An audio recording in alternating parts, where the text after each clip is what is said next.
अंदर से आवाज, जिंदा हूँ माँ जी। तो फिर मेरी चाय क्यों अभी तक नहीं आई? कब से पूजा करके बैठी हूँ। ला रही हूँ माँ जी। बहू चाय के साथ भजिया भी ले आई। सास ने कहा तेल का खिलाकर क्या मरोगी। बहू ने कहा ठीक है माँ जी, ले जाती हूँ। सास ने कहा रहने दे, अब बना दिया है तो खा लेती हूँ। सास ने भजिया उठाए और कहा कितनी गंदी भजिया बनाई है तुमने। बहू, माँ जी मुझे कपड़े धोने हैं, मैं जाती हूँ। बहू दरवाजे के पास छिपकर खड़ी हो गई। सास भजिया पर टूट पड़ी और पूरी भजिया खत्म कर दी। बहू मुस्कुराए और काम पर लग गई। दोपहर के खाने का वक्त हुआ। सास ने फिर आवाज लगाई, कुछ खाने को मिलेगा। बहू ने आवाज नहीं दी। सास फिर चिल्लाई, भूखे मारोगी क्या? बहू आई सामने, खिचड़ी रख दी। सास गुस्से से, ये क्या है? मुझे इसे नहीं खाना, इसे ले जाओ। बहू ने कहा आपको डॉक्टर ने दिन में खिचड़ी खाने को कहा है, खाना तो पड़ेगा ही। सास मुंह बनाते हुए, हाँ तू मेरी माँ बन जा। बहू फिर मुस्कुराए और चली गई। आज इनके घर पूजा थी। बहू सुबह 4 बजे से उठ गई। पहले स्नान किया, फिर फूल लाए, माला बनाए, रसोई साफ की, पकवान और भोज बनाया। सुबह के 10 बज गए। अब सास भी उठ चुकी थी। बहू अब पंडित जी के साथ भगवान के वस्त्र तैयार कर रही थी। आज ऑफिस की छुट्टी भी थी और उनके पति भी घर पर थे। पूजा शुरू हुई। सास चिल्लाती, बहू ये नहीं है, वो नहीं है। बहू दौड़ी दौड़ी आती और सब करती। अब दोपहर के 3 बज गए थे। आरती की तैयारी चल रही थी। पंडित जी ने सबको आरती के लिए बुलाया और सबके हाथों में थाली दी। जैसे ही बहू ने थाली पकड़ी, थाली हाथों से गिर पड़ी। शायद भोज बनाते हुए बहू के हाथों में तेल लगा था, जिसे वो पोंछना भूल गई थी। सारे लोग तरह तरह की बातें करने लगे। कैसी बहू है, कुछ नहीं आता, एक काम भी ठीक से नहीं कर सकती, ना जाने कैसी बहू उठा लाए। एक आरती की थाली भी संभाल नहीं सकी। उसके पति भी गुस्सा हो गए, पर सास चुप रही, कुछ नहीं कहा, बस यही बोल के छोड़ दिया, सीख रही है, सब सीख जाएगी धीरे धीरे।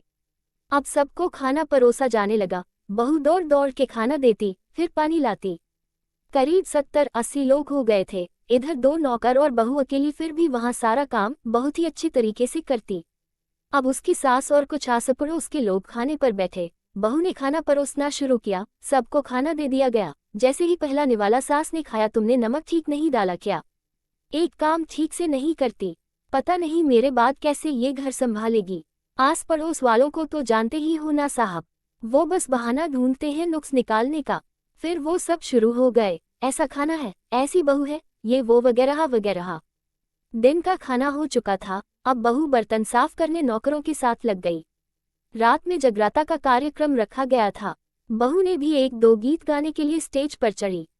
सास जोर से चिल्लाई, मेरी नाक मत कटा देना, गाना नहीं आता तो मत गा, वापस आ जा। बहू मुस्कुराए और गाने लगी। सबने उसके गाने की तारीफ की, पर सास मुंह फुलाते हुए बोली, इससे अच्छा तो मैं गाती थी जवानी में, तुझे तो कुछ भी नहीं आता। बहू मुस्कुराए और चली गई। अब रात का खाना खिलाया जा रहा था। उसके पति के ऑफिस के दोस्त साइड में ही ड्रिंक करने लगे।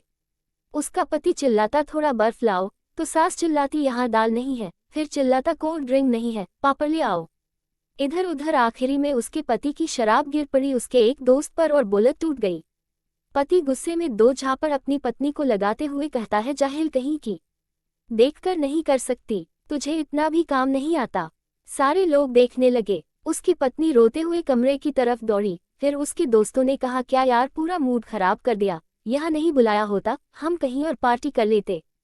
कैसी अनपढ़ गंवार बीवी ला रखी है तूने, उसे तो मेहमानों की इज्जत और काम करना तक नहीं आता, तुमने तो हमारी बेइज्जती कर दी। अब आस पड़ोस की औरतों को और बहाना मिल गया था। वो कहने लगी, देखो क्या कर दिया तुम्हारी बहू ने, कोई काम की नहीं है। मैं तो कहती हूँ अपने बेटे की दूसरी शादी करा दो, छुटकारा पाओ इस गंवार से।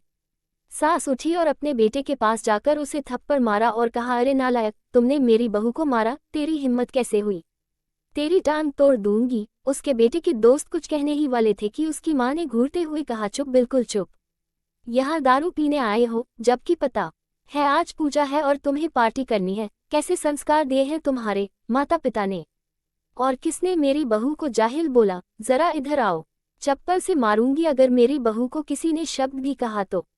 अरे पापी, तूने उस लड़की को बस इसलिए मारा कि तेरी शराब टूट गई। पापी, वो बच्ची सुबह 4 बजे से उठी है, घर का सारा काम कर रही है, ना सुबह से नाश्ता किया ना दिन का खाना खाया, फिर भी हंसते हुए सबकी बातें सुनते हुए ताने सुनते हुए घर के काम में लगी रही।